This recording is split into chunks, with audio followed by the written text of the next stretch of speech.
बातमीपत्राच्या सुरुवातीला एक मोठी बातमी। शिवसेना पक्षाने विधानसभा निवडणुकीसाठीची यादी जाहीर केलेली आहे आणि या यादीमध्ये एकूण 45 नावे आहेत। ही विधानसभा निवडणुकीची पहिली यादी आहे। यामध्ये दादा भुसे, गुलाबराव पाटील यांच्यासह स्वतःचीही उमेदवारी एकनाथ शिंदे यांनी जाहीर केली आहे। एकनाथ शिंदे यांच्या शिवसेनेने प्रसिद्धी पत्रकाद्वारे ही पहिली यादी जाहीर केलेली आहे आणि गेल्या काही दिवसांपासून महायुतीमध्ये जागा वाटपाच्या चर्चा सुरू होत्या। त्यानंतर भारतीय जनता पक्षाने पहिल्यांदा 99 उमेदवारांची यादी जाहीर केली होती। त्यानंतर अजित पवारांनी पुढचं पाऊल टाकत 17 जणांना एबी फॉर्मचं वाटप केलं होतं। दरम्यान एकनाथ शिंदेंनी आता 45 उमेदवार जाहीर केलेले आहेत।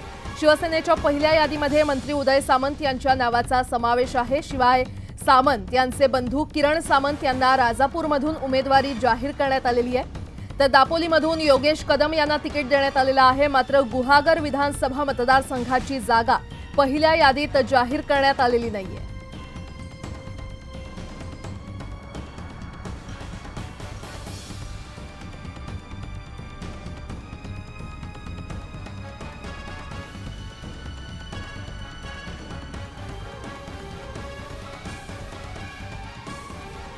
तर या क्षणाची अतिशय मोठी खरं तर आपण घडामोड पाहतोय। शिवसेना पक्षाने विधानसभा निवडणुकीसाठीची यादी जाहीर केलेली आहे आणि या यादीमध्ये एकूण 45 नावे आहेत। ही विधानसभा निवडणुकीसाठीची पहिली यादी आहे। यामध्ये दादा भुसे, गुलाबराव पाटील यांच्यासह स्वतःचीही उमेदवारी मुख्यमंत्री एकनाथ शिंदे यांनी जाहीर केली आहे। एकनाथ शिंदे यांच्या शिवसेनेने प्रसिद्धी पत्रकाद्वारे ही पहिली यादी जाहीर केली आहे।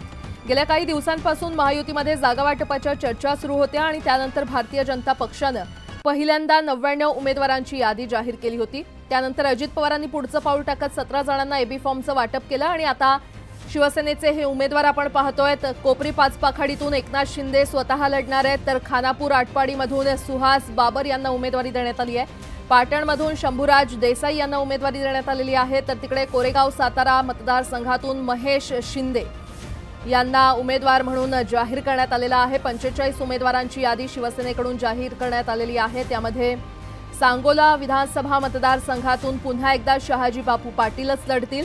कर्जत खालापूरमधून महेंद्र थोरवे यांना उमेदवारी देण्यात आली आहे, तर महाडमधून भरत शेठ गोगावले आणि अलिबागमधून महेंद्र दळवी यांना देखील पुन्हा एकदा उमेदवारी देण्यात आलेली आहे।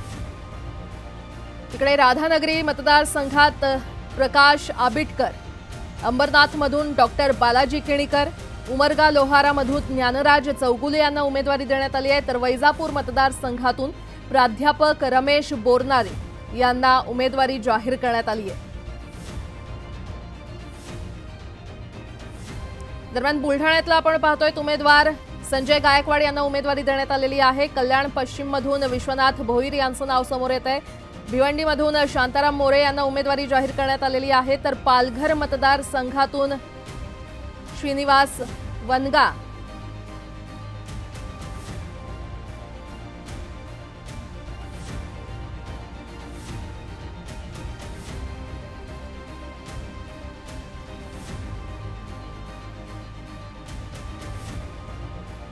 तर किरण सामंत यांना देखील उमेदवारी जाहीर करण्यात आलेली आहे। त्यांनी काय प्रतिक्रिया दिली आपण ते पाहूया। लांजा राजापूर संघाचे मतदारसंघाचे उमेदवार लोकप्रतिनिधी हे उदय सामंत नव्हते। लोकप्रतिनिधीच्या माध्यमातून जी कामं करायची राहिली असतील तर जो बॅकलॉग असेल तो भरून काढण्याकरता महायुतीच्या माध्यमातून मी नक्कीच प्रयत्न करेन। प्रयत्न करण्यापेक्षा करून दाखवेन। तुम्ही मागच्या वेळेला खरं तर लोकसभेच्या वेळेला थोडेसे नाराज होतात, पण आता तिकीट विधानसभेचं मिळाल्यामुळे फार खुश आहात?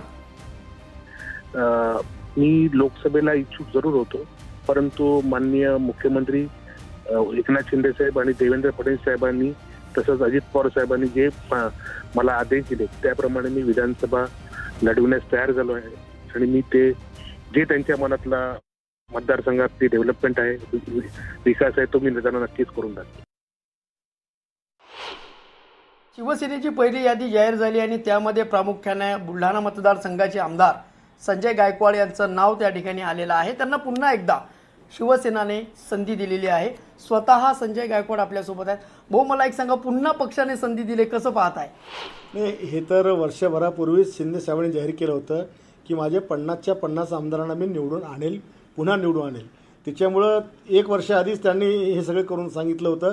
त्याच्यामुळं आता स्वाभाविकच आहे, ही 50 मधलं तर कोणी कटाचा विषयच नव्हता, म्हणून पहिल्या यादीमध्ये नाव आहे.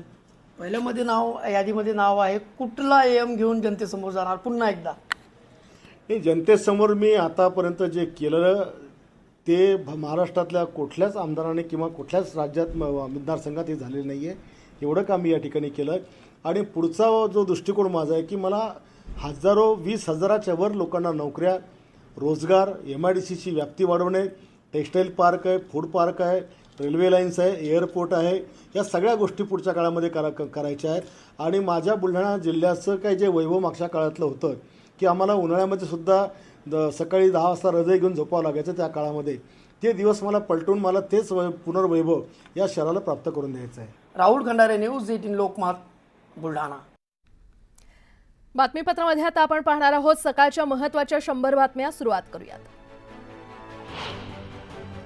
शिवसेना शिंदे गटाची पहिली यादी जाहीर झाली असून त्यात यवतमाळ जिल्ह्याच्या दिग्रस विधानसभा मतदारसंघातून विद्यमान आमदार संजय राठोड यांना पुन्हा उमेदवारी देण्यात आलेली आहे.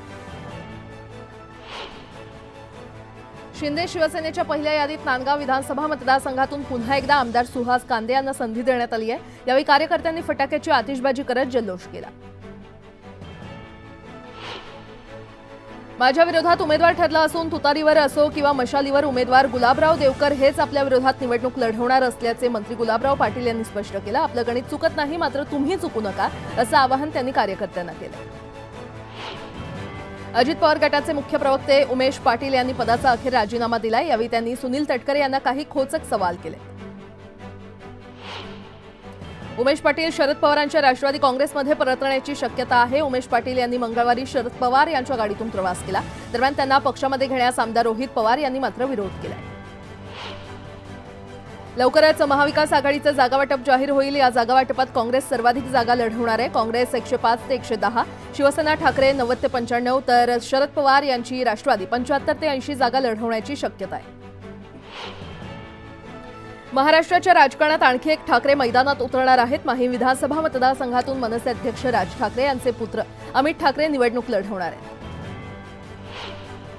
वरळी विधानसभा मतदारसंघातून ठाकरे गटाकडून आदित्य ठाकरे मैदानात आहेत, तर मनसेकडून आदित्य ठाकरेंविरोधात संदीप देशपांडेंना विधानसभेची उमेदवारी देण्यात आली आहे. मनसेकडून 45 उमेदवारांची यादी जाहीर करण्यात आलेली आहे. ठाणे शहर मतदारसंघातून अविनाश जाधव निवडणूक लढणार आहेत, तर कल्याण ग्रामीणमधून राजू पाटील निवडणूक लढणार आहेत, तर बेलापूरमधून गजानन काळेंना तिकीट देण्यात आले. घाटकोपर पश्चिम मतदारसंघातून मनसेनं भाजप विरोधात उमेदवारी दिलाय. घाटकोपर पश्चिममध्ये भाजपचे राम कदम यांच्याविरुद्ध मनसेचे गणेश चुक्कल यांच्यामध्ये लढत होणार आहे. महाविकास आघाडीमध्ये जागावाटपाचा तिढा वाढेल असं वाटतंय. जागावाटपाला थोडा विलंब होतोय हे नाकारता येत नाही असं म्हणत भास्कर जाधव यांनी महाविकास आघाडीला घरचा आहेर दिलाय.